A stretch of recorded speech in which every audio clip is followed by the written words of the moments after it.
তো hello friends, তো চলো আজ আমি তৈরি করব মাছের ডিমের ঝোল। খুব সাধারণ একটি রান্না, তাও অনেকে এটা জানো আবার অনেকে জানো না, তো তাদের জন্য খুব সুবিধা হবে। তো চলো আমি প্রথমে দেখিয়ে দিই তোমাদেরকে কি কি উপকরণ আমি ইউজ করছি আজ এই ঝোল তৈরি করার জন্য। প্রথমে আমি লবণ আর হলুদ দিয়ে মেখে নিয়েছি। এখানে আছে টমেটো পিউরি, এখানে আছে তোমার রসুন বাটা, আর এখানে আছে আলু ডুমডুম করে কেটে রাখা। এটা হচ্ছে তোমার আদা বাটা, আর এটা হচ্ছে জিরে বাটা, আর এটা হচ্ছে পেঁয়াজ। তো চলো এখন আমি কড়াইটা বসিয়ে দিয়েছি। তো এখন আমি দেখো গ্যাসটা জ্বালিয়ে নিলাম। তো এটা প্রথমে গরম হবে।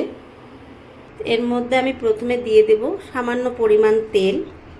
তো এখন ডিমটাকে ফ্রাই করে নিতে হবে, তার জন্য দেখো আমি কড়াইয়ে ডিমটা ছেড়ে দিলাম।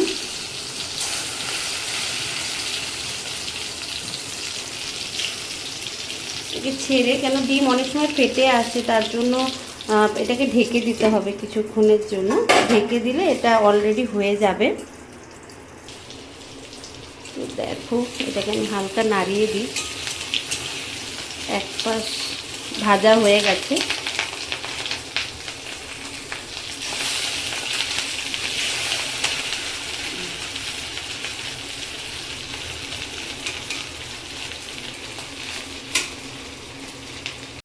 তো দেখো ডিমটা এখন পুরোপুরি ভাজা হয়ে গেছে। তো এরপর আমি কড়াইয়ের মধ্যে দিয়ে দিলাম সামান্য পরিমাণ তেল তরকারি তৈরি করার জন্য।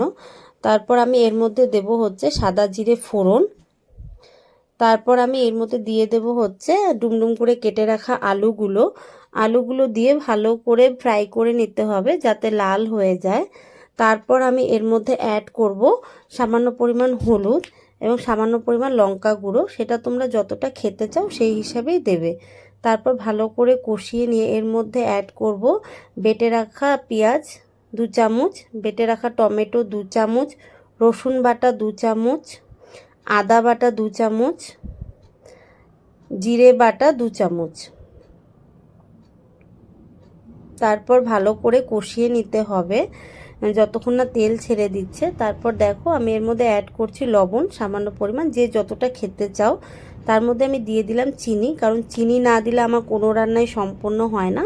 তোমরা না চাইলে নাও দিতে পারো। তারপর আমি এটাকে কষিয়ে নিয়ে 5 থেকে 7 মিনিটের জন্য দেখো ঢেকে দিলাম। তো এখন দেখো পুরোপুরি এটা কষানো হয়ে গেছে, তেল পুরো ছেড়ে দিয়েছে। তারপর আমি এর মধ্যে অ্যাড করব জল দিয়ে আরও 10 মিনিট এটাকে ঢেকে রাখতে হবে। ঝোল পুরো ফুটে গেছে। এখন আমি এর মধ্যে দিয়ে দেব ভেজে রাখা মাছের ডিমগুলো।